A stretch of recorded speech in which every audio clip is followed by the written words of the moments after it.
Hello dear students, कैसे हो आप सब। ओके, तो आज हम हमारा जो नेक्स्ट टॉपिक है वो करते हैं +2 साइंस का जो चला हुआ हमारा करंट इलेक्ट्रिसिटी सेकेंड यूनिट का फर्स्ट चैप्टर है जो, तो उसके एंड पॉइंट तक हम पहुंच चुके हैं। तो ये कुछ लास्ट के कुछ टॉपिक्स हैं जो अभी बाकी हैं, तो वो आज हम करते हैं। तो उसमें आपका नेक्स्ट टॉपिक है जो आता है EMF of a cell. EMF of a cell है जो, वो देखिए क्या होता है। ये क्या होता है, मैक्सिमम पोटेंशियल डिफरेंस होता है। मैक्सिमम पोटेंशियल डिफरेंस होता है, ठीक है, किसके बीच में? दो इलेक्ट्रोड्स होते हैं जो सेल के इलेक्ट्रोड्स के बीच में, यानी कि between two electrodes of a cell. तो जो दो इलेक्ट्रोड्स होते हैं उनके बीच का मैक्सिमम पोटेंशियल डिफरेंस होता है जब आपका कोई भी करंट, यानी कि नो करंट इज डिराइव्ड, ठीक है, या is drawn from the cell. तो कोई भी करंट है जो आपका जब किसी सेल में से कोई भी ड्राइव ना किया जाए, डाउन ना किया जाए, तो उस समय जो दोनों इलेक्ट्रोड्स के बीच का जो मैक्सिमम पोटेंशियल डिफरेंस होता है उसको क्या बोलते हैं? उसका ईएमएफ बोलते हैं, ठीक है। उसके बाद आता है इंटरनल रेजिस्टेंस। इंटरनल रेजिस्टेंस का मतलब हमें पता है कि अपोजिंग प्रॉपर्टी होती है जो करंट का अपोज करती है, ठीक है। तो जो इलेक्ट्रोलाइट और इलेक्ट्रोड्स हैं, जो आपके इलेक्ट्रोलाइट, ठीक है, और जो क्या है इलेक्ट्रोड्स हैं एंड इलेक्ट्रोड्स, तो ये क्या करते हैं, आपका अपोज करते हैं, यानी कि ऑफर करते हैं ये रेजिस्टेंस को किसी भी सेल के अंदर से, जब उसके अंदर से करंट है जो पास करवाया जाता है। यानी कि कोई भी सेल है जैसे, ठीक है, तो उसके अंदर से क्या करवाया जाता है? करंट फ्लो को जब करवाया जाता है तो इस सेल्स के इलेक्ट्रोड्स और इसके अंदर जो इलेक्ट्रोलाइट होता है, ठीक है, यानी कि जो सॉल्यूशन उसका लिया जाता है उसमें, ठीक है, मटेरियल जो लिया जाता है, तो उसके द्वारा जो आपका रेजिस्टेंस ऑफर्ड की जाती है उसको हम क्या बोलते हैं? इंटरनल रेजिस्टेंस बोलते हैं।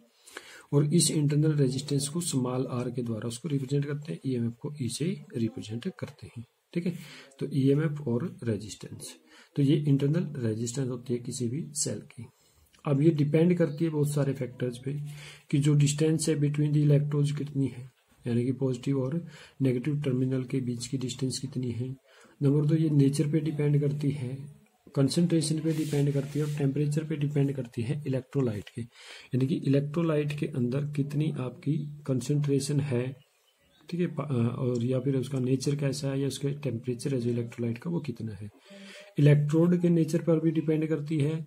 एरिया ऑफ इलेक्ट्रोड्स जो इमर्स किया जाता है इलेक्ट्रोलाइट के अंदर, उस पर भी डिपेंड करती है।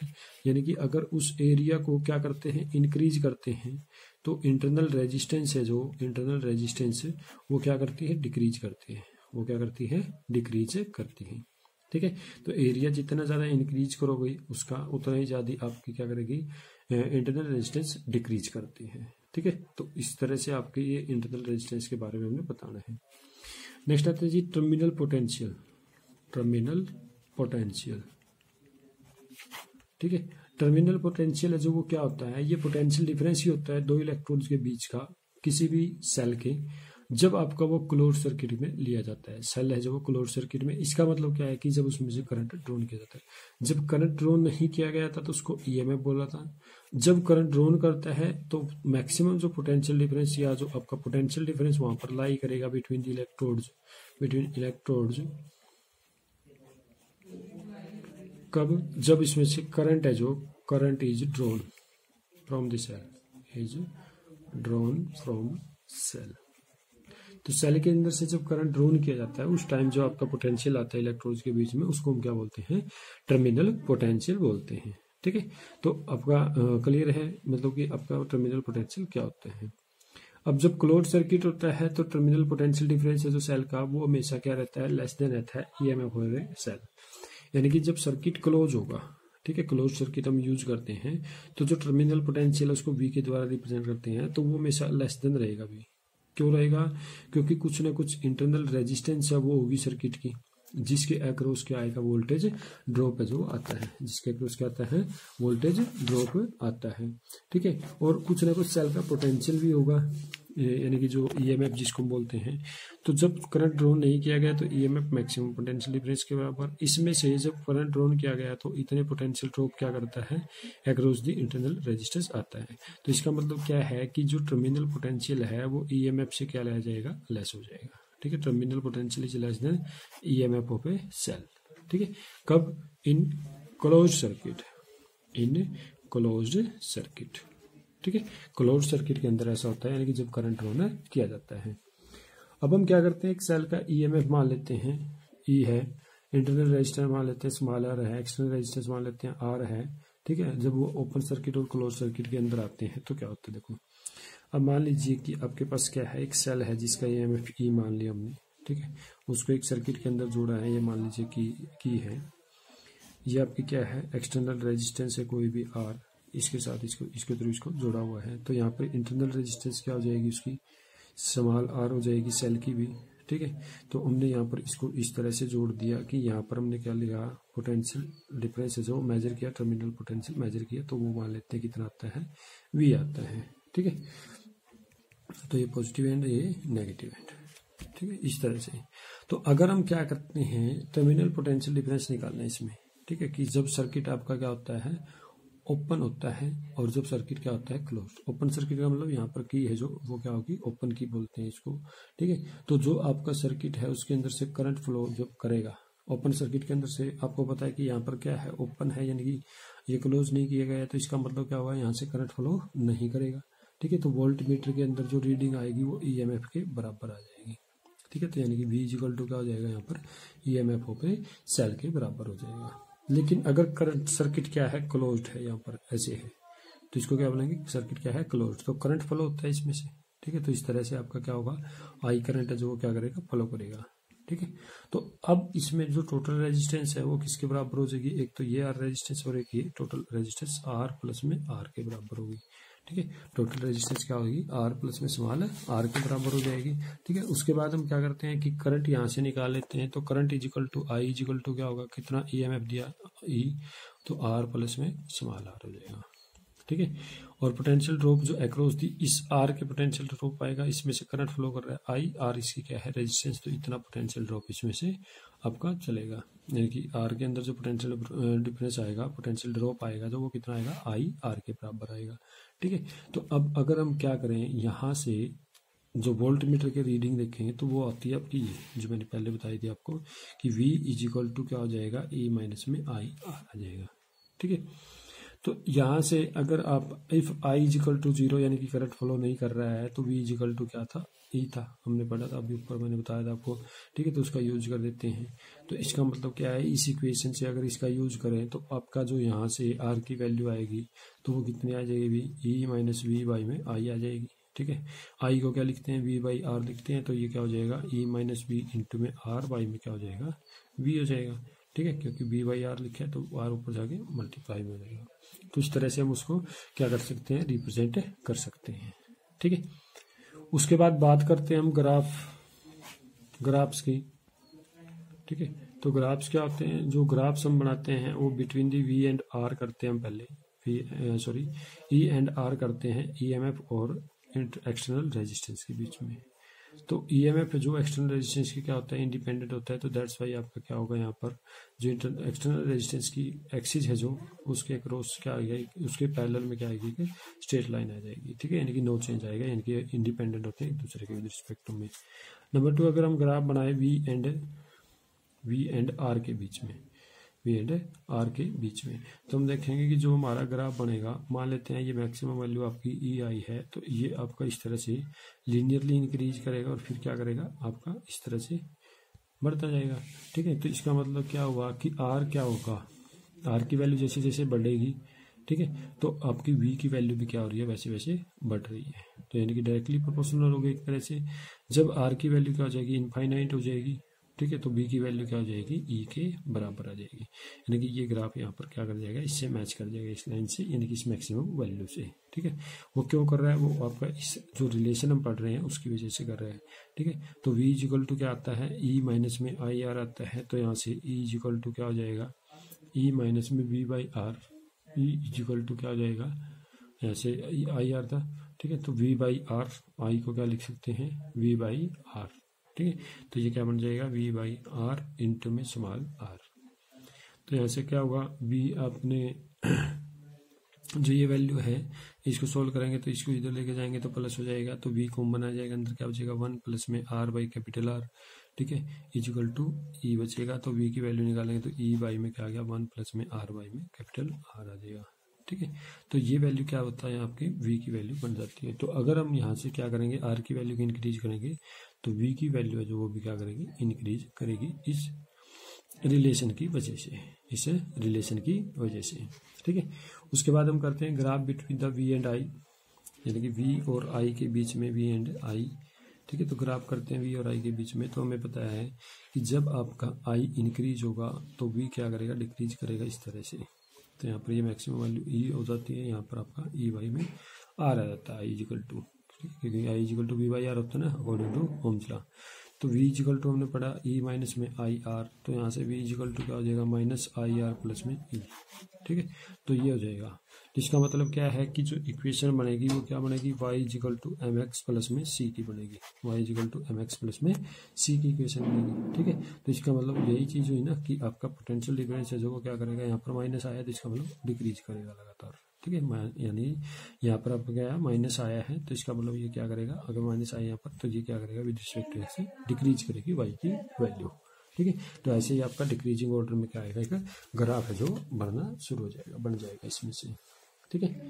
अब कुछ वैल्यूज और आपने याद रखनी है कि जब आपकी कोई भी सेल की चार्जिंग होती है तो जो टर्मिनल पोटेंशियल है ना वो ज़्यादा हो जाता है। तो चार्जिंग के दौरान V माइनस में क्या आएगा, E आएगा, वो किसके बराबर हो जाएगा, आई आर के बराबर, यानी कि B इक्वल टू क्या हो जाएगा, E प्लस आई आर। ये क्या है, during charging of a cell, charging of a cell, ठीक है। तो इसके दौरान ये क्या हो जाता है, आपका ज़्यादा हो जाता है, यानी कि टर्मिनल पोटेंशियल डिफरेंस है जो वो आपका अपसाइलन से, ये सॉरी E से क्या हो जाएगा, ज़्यादा, यानी कि EMF से ज़्यादा हो जाएगा, ठीक है। अब अगर हम डिफरेंट वैल्यूज देखें EMF की तो टर्मिनल पोटेंशियल डिफरेंस भी क्या होगा, ज़्यादा होगा, अलग होगा, मतलब कि डिफरेंट होगा उसके, ठीक है। तो उन दोनों के डिफरेंस को हम क्या बोलते हैं, तो difference between the EMF and terminal potential difference है जो, ठीक है, यानी कि V माइनस E है जो, उसको हम क्या बोलते हैं, लोस्ट वोल्टेज बोलते हैं। अभी इसको हम क्या बोलेंगे, लोस्ट वोल्टेज, ठीक है। अब ये वोल्ट मीटर के अंदर डिनोट नहीं की जाती है तो इसलिए हम इसको इक्वल मानते हैं किसके, आई आर के, ठीक है, किसके, आई आर के। तो ये वोल्ट मीटर के अंदर ये वैल्यू है जो वो डिनोट नहीं की जाती है, इसलिए हम इसको इक्वल मानते हैं किसके भाई, आई आर के, ठीक है। किसके इक्वल मानेंगे, आई आर के इक्वल इसको मानते हैं, ठीक है। तो इस तरह से मतलब कि आपका क्या हो जाएगा, जो ये दोनों आपके हैं तो वो आपके सोल्व आउट हो जाएंगे, ठीक है। उसके बाद आपने जो नेक्स्ट टॉपिक है distinction between the EMF and terminal potential difference, ठीक है। तो वो आप अपने आप भी कर सकते हैं कि क्या क्या उनके बीच में डिफरेंसेस होते हैं, तो आप अपने आप भी लिख सकते हैं उनको, ठीक है। तो EMF और पोटेंशियल डिफरेंस है जो, EMF और जो आपका क्या है टर्मिनल पोटेंशियल डिफरेंस है, उनके बीच में अगर आपको क्या करना हो, दोनों के बीच में डिफरेंस लिखने हो, ठीक है। दोनों के बीच में आपसे क्या पूछ रही है, डिफरेंसेस है जो वो पूछ लेते हैं, तो वो क्वेश्चन आपका अपने आप भी आप कर सकते हो। फिर भी मैं आपको चलो कुछ पॉइंट्स हैं जो उनसे वो बता देता हूँ कि दोनों के बीच में जो डिफरेंस क्रिएट करते हैं वो कौन कौन से पॉइंट हैं।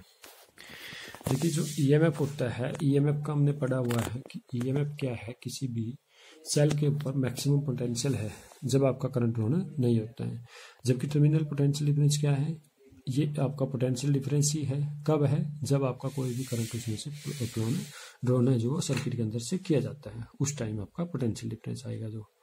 अब EMF है जो किसी सेल का, ये रेजिस्टेंस की क्या है, इंडिपेंडेंट है, लेकिन ये आपने अभी पढ़ा था हमने नेचर ऑफ इलेक्ट्रोड के ऊपर, नेचर ऑफ इलेक्ट्रोलाइट्स के ऊपर और टेम्परेचर के ऊपर क्या है, डिपेंडेंट है। जबकि आपका जो टर्मिनल पोटेंशियल डिफरेंस है जो, वो आपका रेजिस्टेंस के ऊपर क्या करता है, भी डिपेंड करता है दो इलेक्ट्रोड के बीच में या दो टर्मिनल के बीच में, ठीक है। और करंट फ्लो करेगा जब उसमें तो उस करंट पे भी क्या करेगा, डिपेंड करेगा, ठीक है।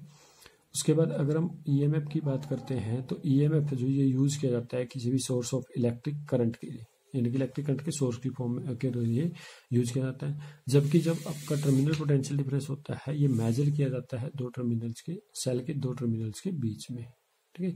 तो ये तो यूज किया जाता है सोर्स के लिए, इलेक्ट्रिक करंट की सोर्स के लिए आपका ईएमएफ। तो जबकि वी है जो वो क्या होता है, पोटेंशियल डिफरेंस होता है दो टर्मिनल्स के बीच का। जैसे मान लीजिए ये सेल है कोई भी, तो इसके बीच का दोनों के बीच का जो टर्मिनल पोटेंशियल डिफरेंस होगा उसको टर्मिनल पोटेंशियल डिफरेंस बोलेंगे।